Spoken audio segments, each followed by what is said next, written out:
welcome into the Alec Curry podcast. Talking about the NBA Finals coming up tonight between the Dallas Mavericks and Boston Celtics. We've been eagerly anticipating this matchup since I think there's been about a week's worth of a break. And I think more importantly, you guys have been eagerly anticipating another episode for us to talk about basketball. But there's a lot to catch up on. Yeah, everybody misses it. And before we talk about the finals, just a great update for you guys that Monty Williams is still the coach of the Detroit Pistons. So no comments. No comment on that. But yeah, we've been away for a little bit, still keeping up with basketball in the NBA, especially. But you did become a nani, or a daddy, I should say. Sorry. Grandma. Yeah. So we've been staying busy with that, but still keeping up with the NBA and other obviously basketball, college basketball. WNBA just started, but. The finals are finally here between the Mavs and the Celtics. Yeah, that's a good combo. What do you think about the matchup? Yeah, it's a good combo. It's different. We need to see different things. Yeah. I mean, obviously, Boston just made it 2 years ago, but they still feel kind of like a new team, even though like Tatum and Brown has been there for a while now. But they're still young and they're still exciting, I think. Right. And Dallas is the first time like this team. So that's another good part. Let's see. And there's a lot of good players on. Obviously, besides the superstars, even of Luka, Kyrie, Tatum, and Brown, a lot of good role players on both sides. I like that change in Dallas too. Yeah, the new players, Gafford and PJ Washington, and Jones even. He's dunking like crazy. So that makes a big difference in Dallas team. Yeah, because now the load from Kyrie, Luka, Luka is taken off a little bit. He's already so much broken down into pieces. And then it'd be cool to see Porzingis and Kyrie play against each other. Obviously, Kyrie played for Boston and Porzingis played for Dallas, so it's just an additional layer to kind of talk about that matchup with between those two. Especially with Kyrie going back to Boston, there was a lot of controversy during his time there. So I mean, there shouldn't be any controversy because the players keep going from one team to other team anyway. At this point, it's also felt like it's been so long since he was in Boston that kind of even just forget about all the bad blood. But I'm sure they'll use any sort of fuel for motivation against each other.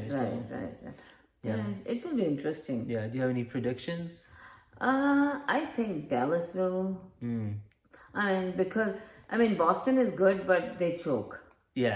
That's the only problem. They play down to their competition. Tatum get lost in the middle of the everything. So we saw it in the Indiana series where Indiana they were struggling. They were struggling with Indiana. Indiana had to make a lot of mistakes. I think even Boston would have still won the series, not being a sweep, but Indiana had to make a lot of mistakes.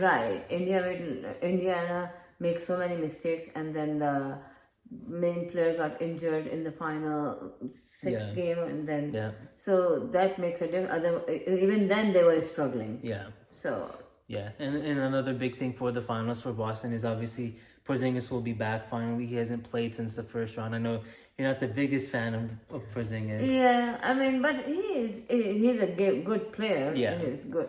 I think he's a better supporting player. He can't be like the number one person, but he can help you win games for sure if he's out and Holiday is doing very good too. Holiday, Derek White, Derek White, and I don't care too much about Jaylen Brown too. I know, but he's still. He's good. He won the Eastern Conference Finals MVP. So I forgot that was an award already, but he was just as potent as Jason Tatum always is in that round. So it should be a good matchup. So, but you're favoring Dallas, is it? Yes, I'd rather you say favoring or the thing is that I'm leaning towards that Dallas will win. Do you think 6 games, 7 games? Oh God, that prediction. Give me at least starting after first game. I will say something. Okay, about that. That's fair. But before we get to more details on Dallas, obviously Boston had to go through Miami, Cleveland, and Indiana in their Eastern Conference matchups. So a lot of the talk has been, oh wow, Boston, they had probably the easiest path to the finals ever. Almost. Obviously, Miami without Jimmy Butler. And they were already old anyway. And then Cleveland, Donovan Mitchell, I think, missed a couple games. He was injured too. And then then Allen was injured. But the thing is that in Cavs, I don't think so. Right. They didn't have a chance. But it's also kind of unfair because you can't really criticize Boston. Like, they can't control who they play. But yeah, but at least play good. I mean, they swept Indiana. They beat Cleveland in 5. I think they swept Miami too. So I mean, they've been, or maybe it was 5 games. But yeah, they struggle too. Yeah, I mean, yeah.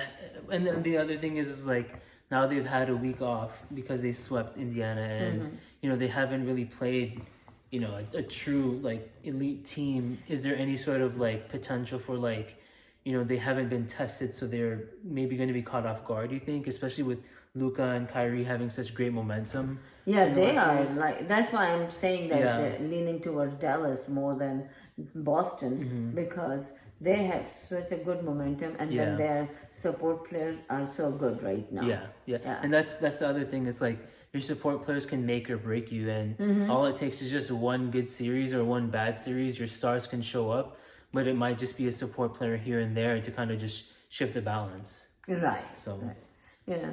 I think it should be a good matchup either way. Hopefully, we can get some longer series. Obviously, the conference finals was a 4-game set and a 5-game series. Minnesota was like I don't know, no comments about Minnesota. No, I mean I think if you're talking about Dallas now, I think it was a good series, 5 games only, but I think it was a pretty good series. Obviously Minnesota has a little bit of maturing to do, but obviously when your best player is 22, you'll take a conference finals appearance. I think they did. They held their own, even though they kind of choked a lot of the way, but that's part of growing up, I think, too, right? Yeah. I mean, but I don't know why Kat was not taking the charge of the thing. I didn't understand that part, why Edward was taking the charge of the whole thing. I think at this point it's pretty obvious that like Ant is the number 1 guy on that team, and Kat, I mean, he's been in the NBA since 2015 Yeah, that's what now, I'm saying. Yeah, he's there for so long. He should be like taking more charge of the situation than what he was doing. Yeah, but I think, unfortunately, at this point, he is who he is. But luckily, Anthony Edwards, maybe he has a little bit too much of a leadership burden this early, but at least he's ready for the challenge. He's not going to back down from it. Right. I mean, but he should mature a little bit more too, although he's young. But if you're taking a charge, then you should get the maturity part done too. Yeah. I think he'll get there though. Yeah. But the other star from Minnesota, Rudy Gobert, I know you're a big fan. He's a 4-time Defensive Player of the Year now, tied with Ben Wallace for most all time. Yeah, but that's something, right? Did you see how he was juggling with the?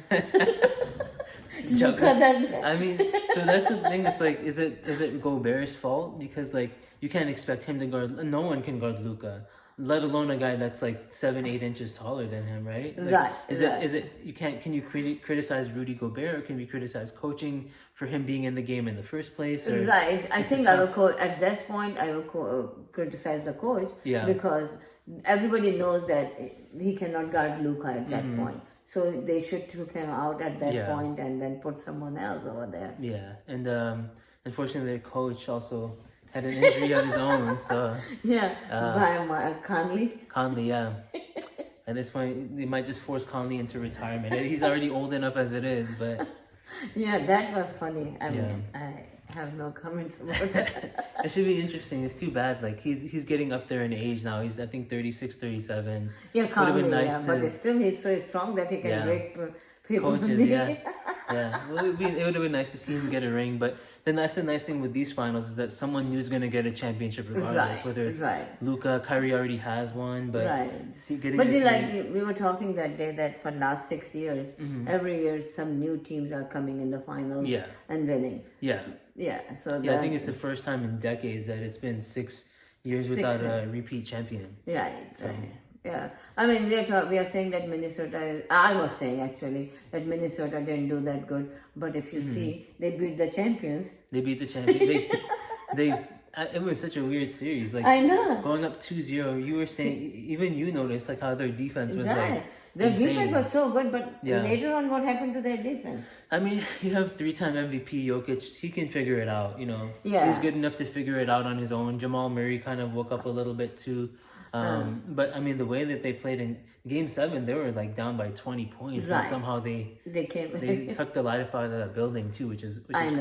I know. And I think another thing with Dallas, it was kind of interesting where sometimes it's just about matchups. Like the first round they beat the Clippers. Okay, like I don't know. Yeah, Clippers is like you never know. Like one way or the other, Clippers might play well and win it, but Dallas wins it. And then then you run into OKC, who's really young. Yeah, Dallas play big teams. Like, and although OKC is young team, but they are the top team. Yeah, OKC is young, Minnesota is young, so it's like you never know what can happen. But if we can have like Kyrie with his leadership and years of experience against OKC and Minnesota, you never know. All of a sudden, we can get to the finals now. Right. Which no one, I don't think anyone predicted Dallas. They are playing smartly, very smart game they are playing, because mainly Luka is playing. Kyrie, you won't see that much. Yeah. At the end, because they pick up each other. They pick up each other, and because if he's playing from the beginning, then he will get tired. Yeah. And then if both of them are playing well, then all of a sudden PJ Washington's open for 3-pointers. Right. And then Gafford's going to get dunks. Oh, and Lively. Lively. Oh my God. The worst cat tried to kill him that day. But and every body part too. But yeah, so live. I mean, it's almost not fair. Like you have Gafford with so much energy, and then when he gets tired, then you bring in Lively, who's probably just as energetic, if not more. Right, because he's so young. Yeah. And the other thing they were saying about Lively is that he's actually like a good passer too. So when you have two people, like you were saying, when Luka and Kyrie, the defense is gonna put all their attention on him. Lively's really good at passing, so that those shooters can get open for shots. And he does such a good conversion too. Yeah, he's good at finishing inside. Too. So, I mean, it's just going to be an interesting matchup. Like Like who else can guard that? Like Porzingis, obviously he's 7'3", but I don't know. Porzingis is so weak too. Like if somebody hit him, if he's healthy, even he might be playing hurt. So it's going to be an interesting matchup, because I think also Luka is he playing? Like I think he said he's maybe not 100%, but he'll play game one. But we know that Luka is the best player by far, probably in the finals remaining. Did you see Luka's condition? He's broken down and his knee bleeds every game. Like his knee is bleeding. So hopefully the rest the week like the whole week. This helps them. But I think so. You're going Dallas. I think I'm gonna go Boston. Boston also does have home court advantage. Right. I mean, I know Boston is a good team, but whatever the stats so far I'm seeing, I think Dallas will take over. Yeah, I think that's a good call, but I think the depth of Boston, like of course Luka by far the best player of the series. Kyrie's right up there too. It's Tatum and Brown are no slouches either, obviously, but then you have. But the thing is that if you look at it, they are coming from the side where they are playing with the harder teams. Yeah, I'm on sure this side. This is like they are playing with the. Yeah, and especially for confidence reasons too. Like if you can beat like a Minnesota defense, you can probably feel confident against a Boston defense. OKC as well. Yeah. So I'm just glad that the wait is finally over. I think Boston in 6 or I'm gonna say Boston in 6. But I know you'll decide after game one, who's Dallas is going to be. Let's see what will happen after. Yeah, but I think we'll probably, should we do reaction videos like we did last year for each game? And give us the feedback too, you guys, Yeah, and it's nice because there's, kind of nice but not nice that there's one game every 3 days. So there's going to be a big gap even between all the games. Yeah. And then the offseason should be fun, obviously Summer League. Maybe we'll get into Summer League. Maybe we'll get into WNBA. And then we also have the Olympics. So that should be fun too. Yeah, that will be fun. That would be really fun. I think obviously USA is the favorite for sure. But obviously. Yeah, but I mean, you never know. Like the FIBA World Cup, I think, what was it, 2022 or 23? I don't think they even medaled, if I remember correctly. So they didn't get gold, silver, or bronze. Yeah, I mean. So you never know. Obviously, the good players aren't, playing in that versus the Olympics, but the world is getting better as well, so it should be exciting as well. Is LeBron going to play? I think so. I think LeBron and Curry, Durant. This is going to be the last Olympics. Welcome to the NBA Finals 2024. We'll catch you guys throughout the series. Yeah, thank you. Take care. All right, thanks guys. Peace out.